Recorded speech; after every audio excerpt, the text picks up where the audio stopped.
All right, so let's talk a little bit about because we're talking the story of Scripture, where we've kind of made the turn, the shift, and this is getting into the family Abraham.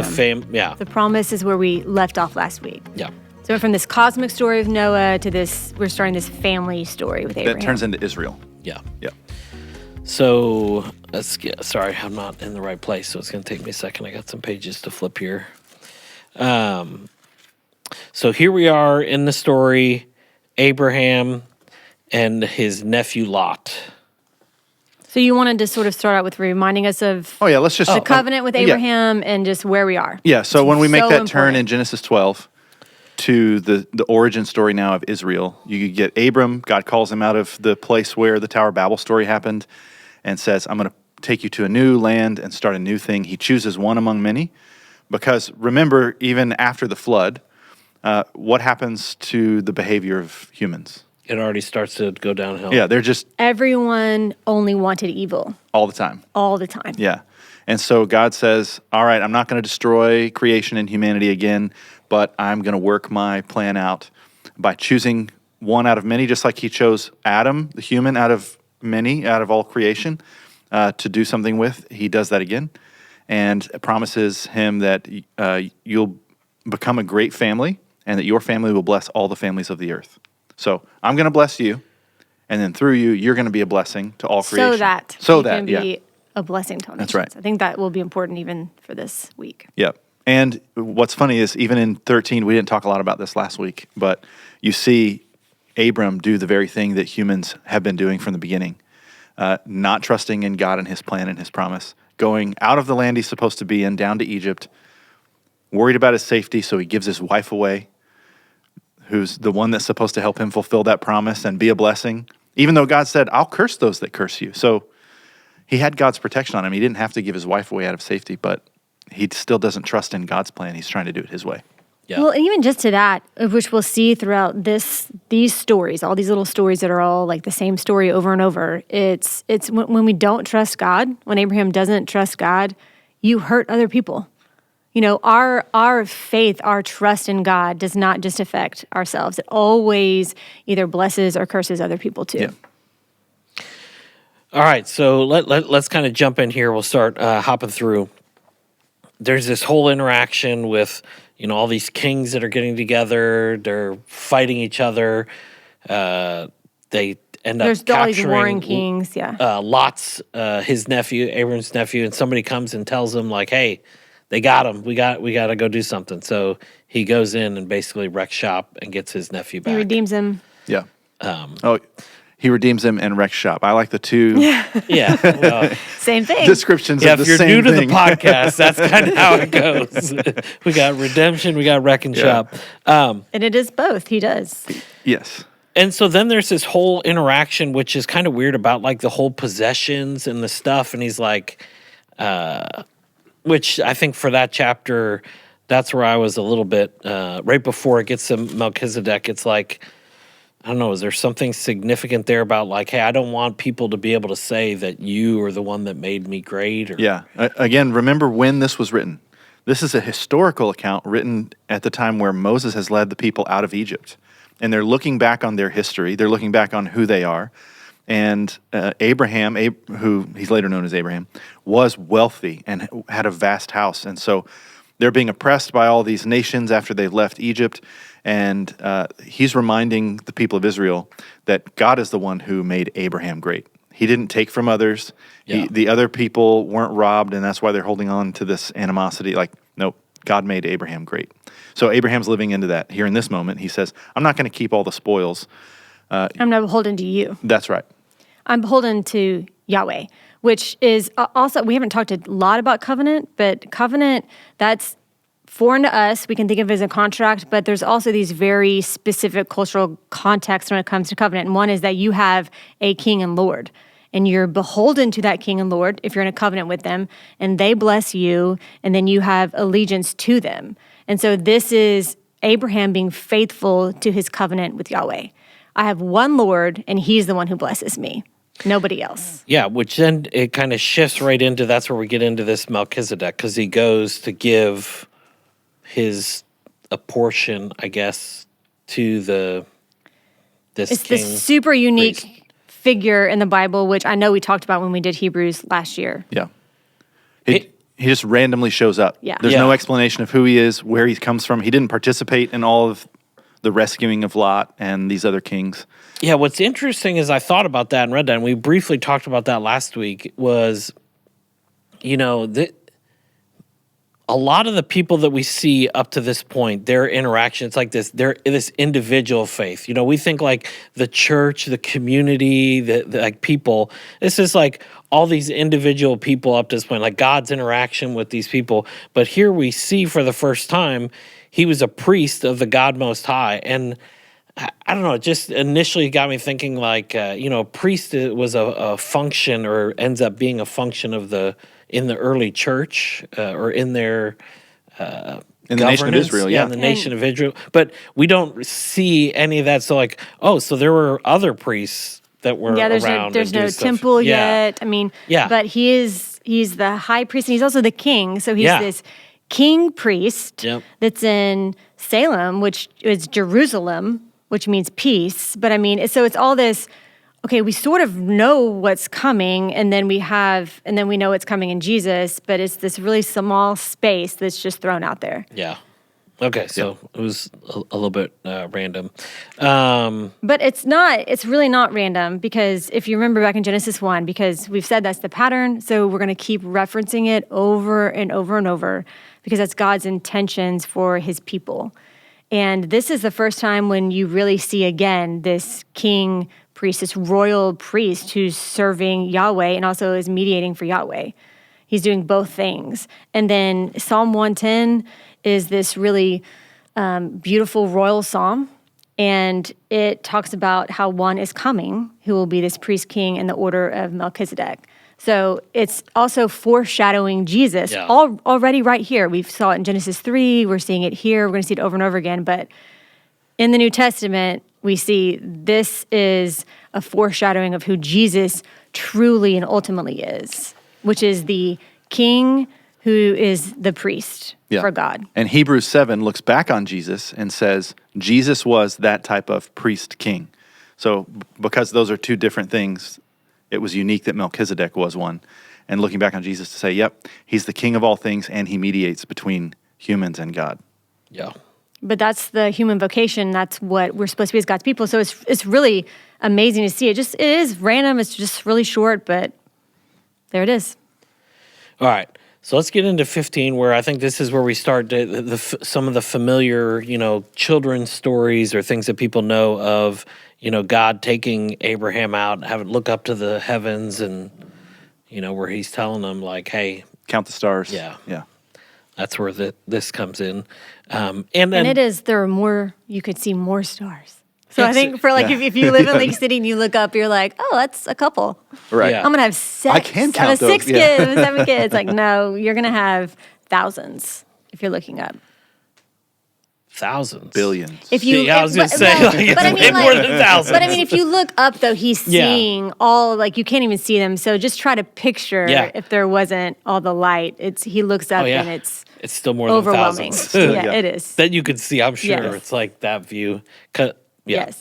Anyway, I think, but the other interesting or the other important thing to note that's unique is that it says here, and he believed the Lord, and he counted it to him as righteousness. So just this whole belief and it being counted as righteousness, his belief. This This kind is of the a big first deal. time that word is used what in, word? in the Bible. Belief, trust. Oh. It's trust. He trusted in God's word, and it was counted as this right relationship. Yeah, Which like We coming out of have, Egypt. we he do wa- have to. it's- I know Ted wants us to move along, and I like always feel bad for Ted, but we have to sit in 15 for a second because so Genesis 1, 15 is really important. Yeah, righteousness. Rachel just said right relationship. I think that when we think about righteousness, like I'm supposed to have righteousness or be righteous, that often our mind goes to a place where we think that I'm supposed to be holy. Like I've got to do the right things and be set apart and that kind of thing, which isn't wrong, but it's just not the full picture of righteousness. Righteousness fully means right relationship. And so what this is saying is that his trust in God created a right relationship between him and God.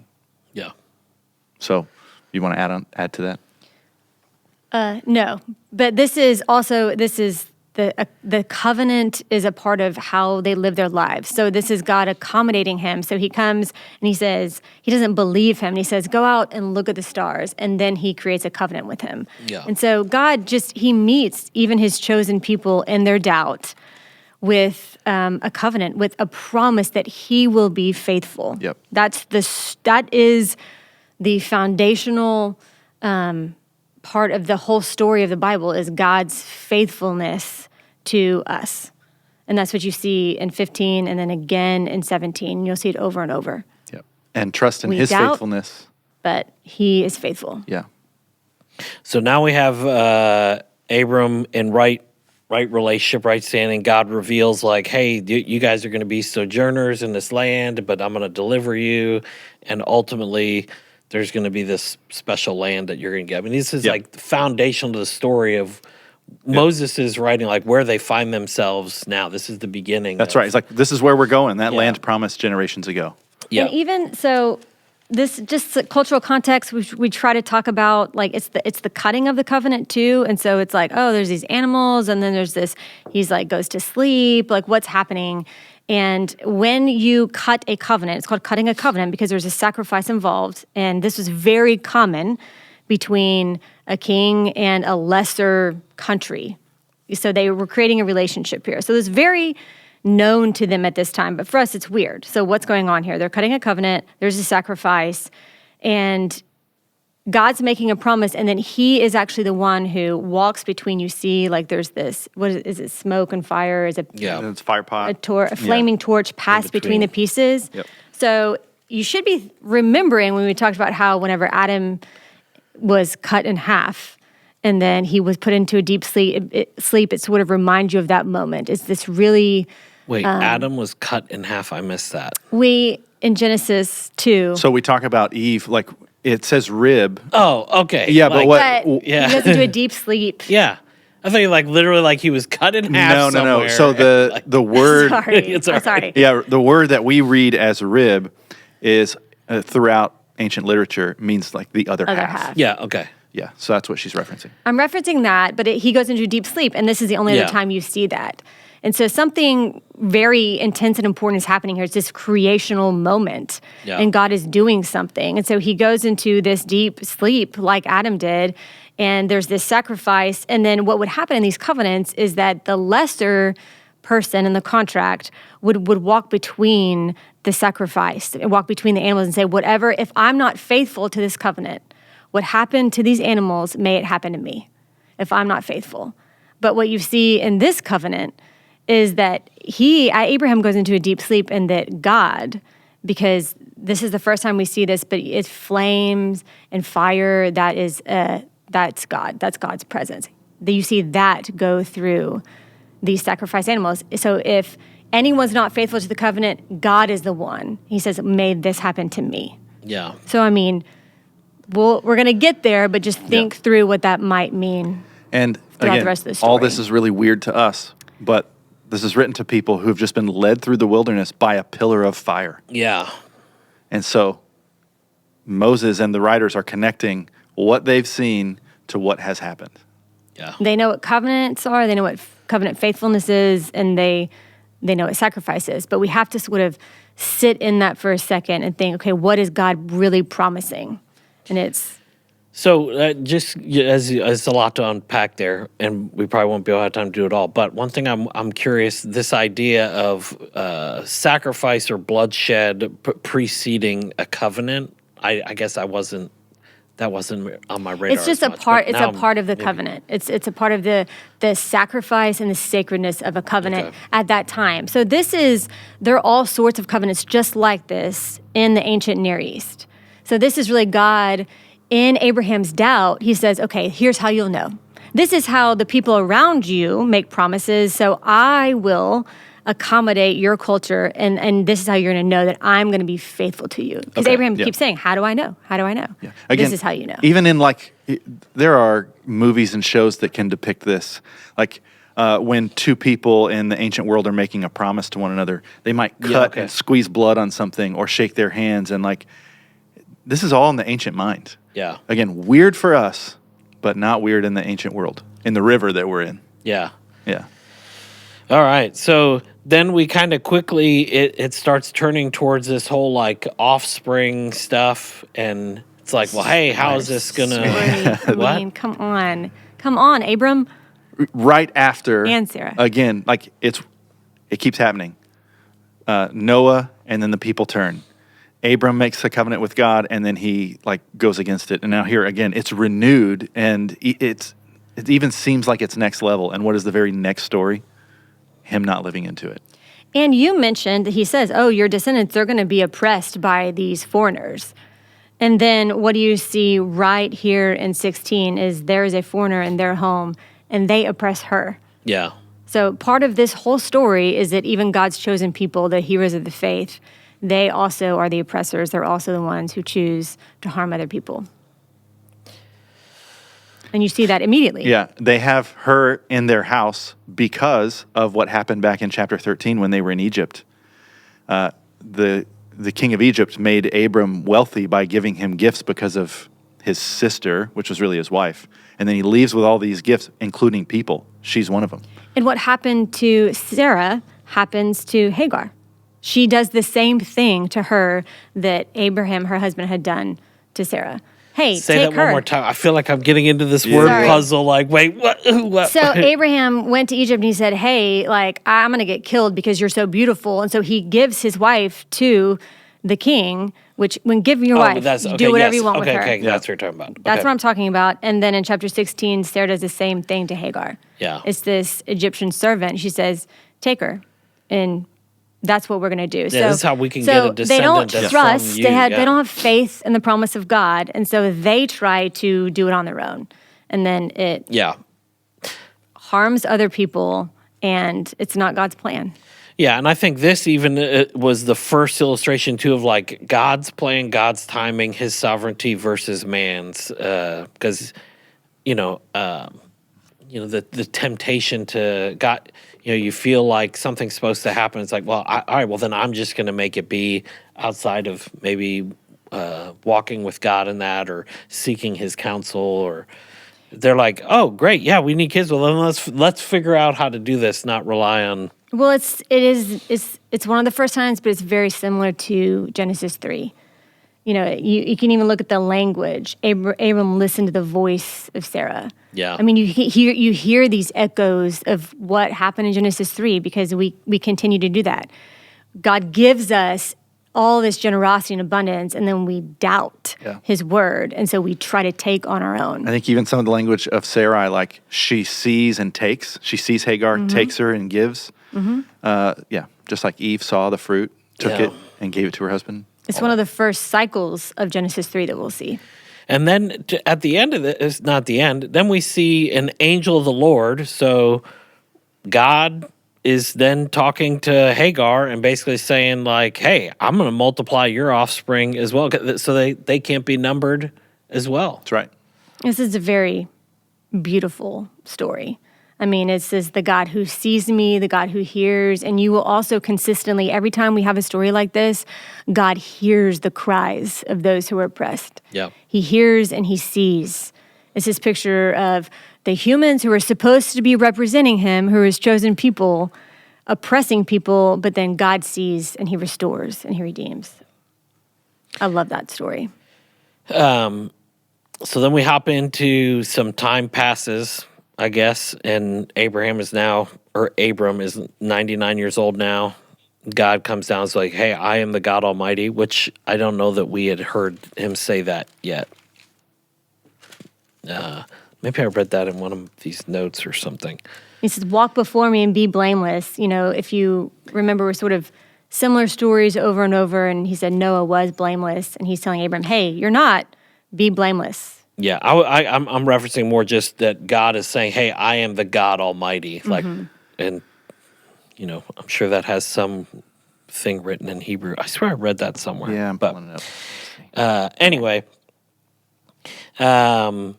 this is where we get the whole covenant of circumcision as well. So he's like, hey, this is how it's going to look. I'm going to make, again, your offspring is going to be many. I'm going to make you into nations, and kings shall come from you. And it's kind of like a reiteration or a more detailed version of what he's already told them. Yep. Like, all right, So I'm he gonna cut the give you- covenant and made the promises, and now he's really saying this is Yeah, what your obligations are. Yeah, it's not just you're going to be a great family. Now you'll be many nations. and kings. Yep. Well, and because of Ishmael Yeah. now goes, and it's a whole line. Again, they're looking back on their history to see how they got where they are. And this is an origin story for some of their enemies and oppressors. What was interesting too is it says, like, he talks about all you and your offspring, this whole, like, you gotta do this circumcision thing, or else it's gonna be you're gonna have broken my covenant. But it's also like not just his offspring; it's even the people that he's Part of his house. that you may bought or purchased. So Yeah. I don't know. It just made me start thinking in the New Testament. It's the whole- corporate. the grafting in. It's like this. I don't know, like a precursor to, like, it's not just going to be this. It's going to be everything that was bought or paid for by the price. And those outside can come Yeah. in, They can't Yeah. come in. which you see throughout the Old Testament. The people of Israel don't view it that way. No. They don't view outsiders being able to come in and participate in being the people of God. They look back and like, no, we're the people of Abraham because of our race, because of our heritage. Yeah. Okay. I want to make sure we're not missing stuff here. Is there? Well, I just think we sent out a resource about covenants, and Okay. it's 15 minutes. It's really helpful to just sort of wrap your mind around how important the idea and the concept of covenants are throughout the Bible, because you could even frame each movement in the Bible around a covenant. So it's good to sort of sit in that. So listen to that if you've signed up for resources, if you go on the Facebook page. But even just the connection between the covenant with Noah and the covenant here. There's a covenant and then there's a sign. And the covenant sign reminds you of the sin and the destruction that brought about God's covenant with you. And so like, I think one of the questions is why circumcision? That's pretty Yeah, harsh. I think I'm that's gonna let it, you all say, talk like- about that, but like that sounds awful. Yeah. I mean, it definitely seems kind of random. Like, Yeah, you could or do random. a lot of other things. So why that? I think, go ahead. Well, I was in the Noahic covenant, and with the covenant with Noah, it was the flood that brought judgment. So there's sin everywhere, and there was this rain and flood that brought judgment. And then the sign of, but I'm with you, and I'm never going to let this happen again, is this rainbow in the sky. And so it's all Connected to the rain. together, Yeah. right? The judgment and the mercy So when do you see a rainbow? After light and after the rain. rain. Yeah, after when it rain, rains. And I don't know, for anybody that had like floodwaters in their home after, say, Hurricane Harvey, I had some close friends that experienced water in their home. And the first heavy rain after that, there's a little bit of PTSD. Like you have this fear that it's going to happen again. And this rain brings life, but it also brought all this destruction. And so anytime after that where there's heavy rains, people had fear, and the rainbow is meant to remind them God's not, though it can be destructive, God's not going to destroy that way. So in a similar way, what Rachel's saying is Abraham, his anatomy brought destruction on a relationship, on a woman's life who did not have a choice in the matter. And circumcision is meant to remind that this thing that gives life also brought destruction and sin. And so there's some kind of connection there. Yeah, it has to. And it's the then whole God is offspring going to that- do it. God is going to do it, yeah. It's you're not you can't take control of this on your own. Like, you are faithful to me and my covenant, and it's through God he's going to bring about Yeah. the restoration. I mean, what's interesting, even just talking about covenants, like, why are covenants like this? Like, when did that go away? Why did that? It's like, culturally, I guess, or are there cultures still today that That's probably a pretty long answer, but Yeah. I mean, these were families and tribes, and so they had to build these covenants because it really was usually between a greater king and a lesser king. Okay. They needed protection, so they would build this. It's called fictive kinship. Like you're really like my elder son or elder brother or father, and you're protecting me. And we just have a different culture now. Yeah, well, that's helpful. Okay. Isaac's birth promised. I'm trying to think of stuff. I had some things underlined. There's just like even in 17, just God's generosity to Ishmael. I mean, I really do like, there's this storyline of the covenant and the seed that God is going to be faithful, and there's going to be this Savior that we heard about in Genesis. It's going to come through this line, but He still is blessing other people who are faithful and righteous and want to walk with Him. Yeah. And you see that with Ishmael too. I guess we also forgot to mention, like, this is where Abram becomes Abraham, Abraham, in yeah. this, Abraham. and then Sarai becomes Sarah. Father of many nations, queen, because she's the mother of kings. Yeah. All the names mean something. Yeah. The whole, like, Ishmael means God hears. yeah. And the whole Isaac name meaning laughter, is that, like, because Abraham and Sarah both laughed? Like, Yeah. when God was like, you're going to. I love Yeah. that so much. Yeah. God actually does have a sense of humor. Yeah. Yeah. Wait till we get to some of the names that are on the way. There's meaning. Oh, that's cool. Yeah. All right. So let's, So 18 is 18. a little bit weird, yeah. right? Yes. That was another one of those, like, It wait, feels who's weird. talking Yeah, who's now? talking? There's these Who are these three three dudes. guys, There's but it's also Yahweh. God. There's lowercase Lord that he calls one of them, Yeah. and Yahweh. It's like, so that was a little confusing for me. Like, I mean, yeah. I'm sure there's significant there, like we said, like this culture 3 was important, but that there's these 3 men there. And when he runs out, he calls one of them Lord. And Abraham notices right away something. So, Yeah. He sees these 3 men and he says, Lord. Yeah. And then he provides an offering. Yeah. I'm always surprised at how quickly they can churn out a full meal. Yeah. From I'm like, what does quickly mean to them? too? right. Yeah. Yeah. We think you sit down, you place an order, and someone brings it to you. But I mean, they've got to kill an animal, and Yeah. and dress it and cook it and all that. Well, This is a theophany, though. This is a Yeah, God. that's good. God has come here, and it's His presence. And so I don't know what you want to say about the 3 men, but this is God coming to be present with Abraham, and then He talks with him. This is a really cool chapter because it's in this invitation to Abraham to partner with him. Because he's like, he's talking, should I tell Abraham what's going on in front of Abraham? So Abraham hears. And then Abraham starts to talk with him about, well, what are you going to do? And who are you? And why are you going to do it? It's this invitation back into what we were always supposed to do, which was reign with him and then intercede on behalf of people to God too. So it's this king priesthood thing that Abraham starts to live into. Yeah, that's towards the end of it there.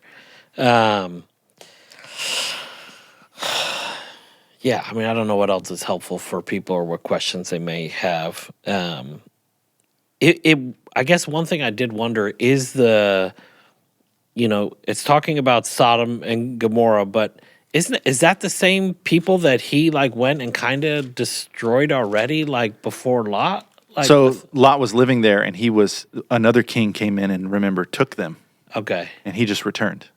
Lot returned to Sodom. yeah, but like when Abram brought all his kinsmen down to wreck shop, is this the same people? It was different people. So Lot was living in Sodom. A different king came Oh, okay. and took him out and took other people. And so they went and chased that guy so that everyone could return home. Because Okay. remember, the king of Sodom in 14 says, hey, like I'll give you the people you can, that's like right. he was Yeah, hiding, yeah, he was yeah. like, no, I'm not going to owe you anything. Yeah. So he Yeah. was also a victor. It's just interesting that ultimately, like, God could have done that then, but now he's doing it now. Yeah. I don't know. And it is, no, just for 18 and 19, I mean, it is it's God saying, "Hey, I'm gonna look and see. I'm hearing the cries that this is an evil place." And then you see how evil it really is in 19. So there's a lot here that makes me really uncomfortable. It's hard to read through, but that is one of the big picture things here, is that it is so evil that God hears the cries of those who want justice, and so he comes to deal with it. Yeah. And I think the whole Abraham interceding for Sodom, that section where he's like, well, he doesn't really get what his justice might look like. It's like, wait, you would destroy for this many? Okay, wait, no, like just like to try and dwindle it down to even, I guess maybe he's helping him realize that, no, he's just how that all He works. underestimates the mercy of God. Yeah. I mean, I also love this section because it's God inviting him into this partnership, but then Abraham is still like, well, like he assumes he's going to be harsh. Yeah. He assumes, oh, well, I mean, why would you do this? And then, but every time he says, God says, yeah, I would have mercy on them and them and them. And he even stops at 10, and he could have kept going, but he doesn't. I just know that all meant something. Like this probably has more. This was one of the sections where I was like, okay, the repetition of what's happening, it probably had more significance than I was really able to understand for the readers. I think it's the depths of the mercy of God. I mean, I went back and read, Psalm 103. I mean, just the difference between, so if you have time to do that, read Psalm 103. And the difference between how Abraham maybe thinks God is going to be, and he thinks, oh, I have to like argue with him, like, don't destroy everyone. What if there's people there? And God says, I will not. Like, he is merciful, and he is patient, and he is kind. And I think he's trying to teach Abraham that here. Yeah. I want to partner with you because you're my people, and I have more mercy than you can possibly imagine. So we kind of, maybe this is a little bit of a picture then of God like rescuing, showing mercy on those, like, let's get some of the people out before he destroys the place, right? Yep. Yeah, with But Abraham. it's a crazy story. Yeah. It's a crazy Like story. Rachel said, it's uncomfortable to read. Well, okay. I guess talk through it to maybe ease people like I don't know. I don't know if What would there's be a it? way to ease it. Well, maybe not ease it, but Yeah, it's wild. These stories are wild.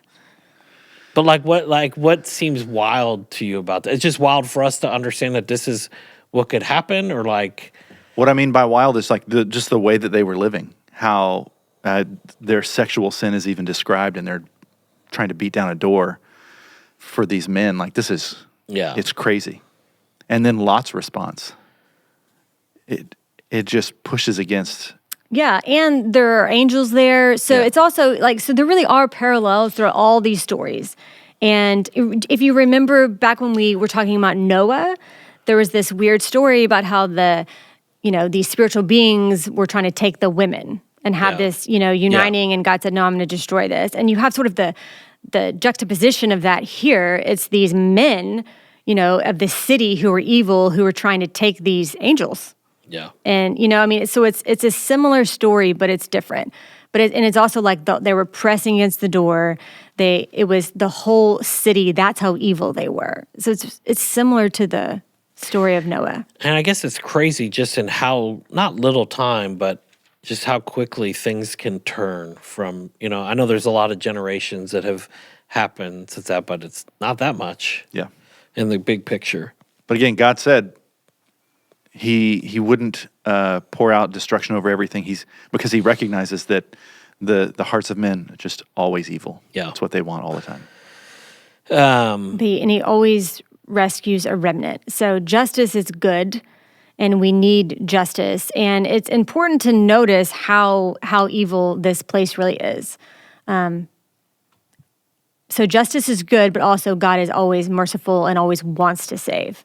And even Lot's sort of like hesitating. Yeah. His family's hesitating. He's hesitating. He's sort of like haggling at the end. Well, can I just go here and here? And God is patient, and he still wants to rescue. Yeah. So ultimately, Lot gets out with his daughters. Mm-hmm. His poor daughters, right? Yeah. At this point. Right. And that's where that kind of ends the reading with them in like this cave. He's probably like freaked out after seeing or knowing what had happened. Like, so that's why he's hiding in a cave, right? Living in a cave. Yeah, where else would he go?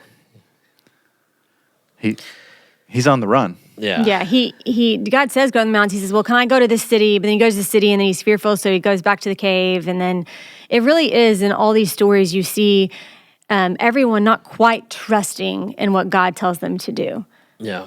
which always leads to the next story. Yeah, which in this case, here's another example of this kind of more sexual sin, or these people, sin aligned with the descendants or offspring or multiplying. Yeah, and it's all like if you sort of just think of these as big picture stories, and it's okay to get lost in the details because we should ask those questions, but think about what happened with Noah and his sons, Yeah. And then connect it to this story. So Lot gets drunk, and then his daughters try to take control of the story of the seed they and say, of their descendants. Yeah, it's like this isn't going to end well for us if we're just locked in a it's- cave for forever. Right. And then so they basically, they sexually abused their father, just Yeah. like that. Something similar happened with Ham and his father, Noah. So it's a really similar story. You see it happen again. And I know we had this where we said we would talk about one of the questions talking about the why curse Ham's Descendant, descendant, Canaan. Yeah. Canaan, not Ham himself. And That's a great again, question. Here, there's these descendants, and they're kind of cursed. Or Yeah, so someone on our Facebook page asked that, like, Yeah. why? Ham did it. Why Canaan? What does that have to do with Ham? Why would Noah do that? yeah, Go for it. Well, you've already talked about a lot of these are origin stories of the people who eventually oppress the Israelites. yeah, And so that's an origin story. And so I think part of understanding the culture of the covenant in the ancient Near East is thinking about blessings and curses. So when I think of a curse in my context, I think of like a witch cursing me, like something happening to me, that someone has like a magic power over me. And blessing, we think all sorts of things with that. Like if I get a new car, I'm like blessed, going on a nice vacation, I'm blessed. But blessings and curses are connected to covenants. And we even saw in Genesis 1 and then Genesis 2 and 3, blessing and curses in the Bible are about relationship with God.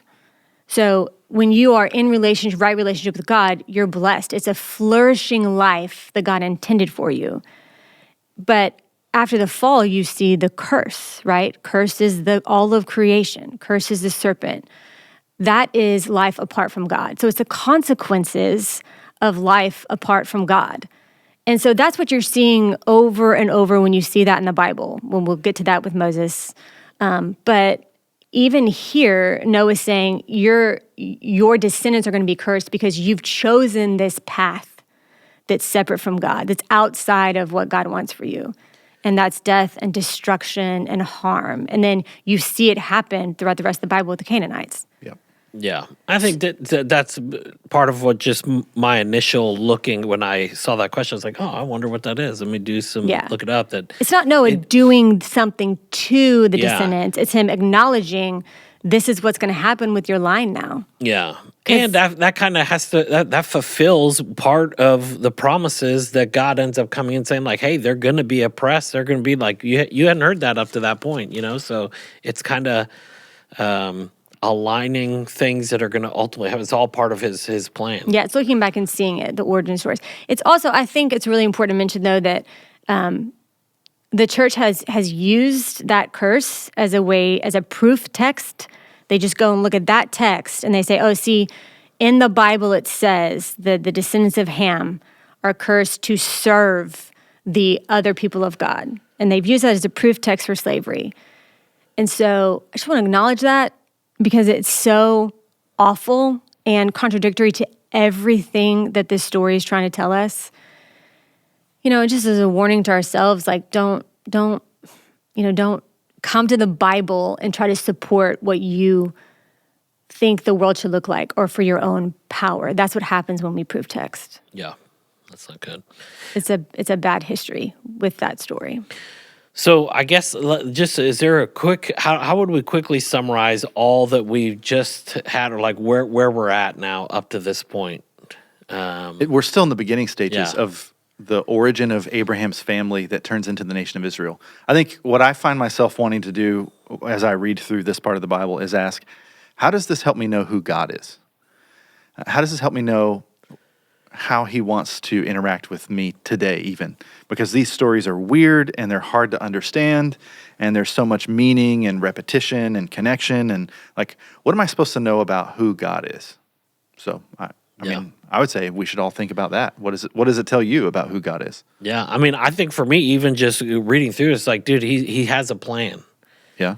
That he's sovereign over. This isn't just random things, just the interconnectedness and like weaving the story. Like, I don't know, he's in charge. And he won't let humans foil his plan. Yeah, And we're always invited. I mean, if you were listening or you went through the New Testament with us last year, we talked about faith that leads to obedience, all the time, and how it's a choice. It's faith that leads to obedience. And you see that right here. He asks of his people a faith that leads to obedience and right relationship with him.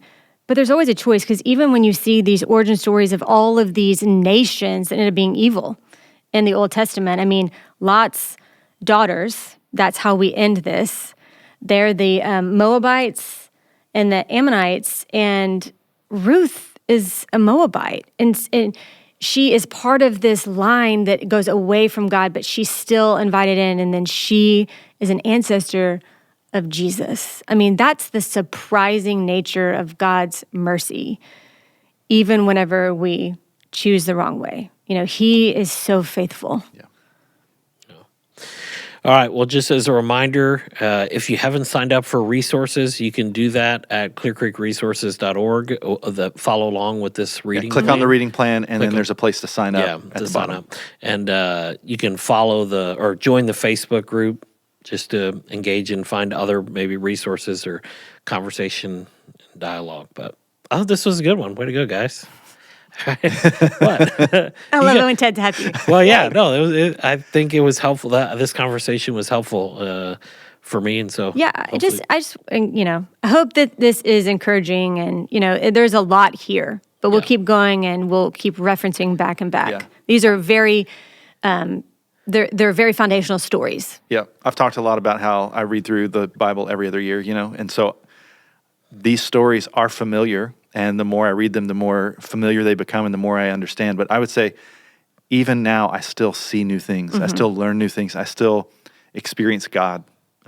So, as an encouragement, if you're feeling lost and you're like, I don't know what's happening here, keep at it, yeah, Yeah. because you will experience God, and not just keep at it alone, but do it with us, and do it Yeah. with other people, maybe in your small group or. because it is a long road. Trust It is me. a long this road. time last year, I'm like, guys, I don't know if I can make it till March.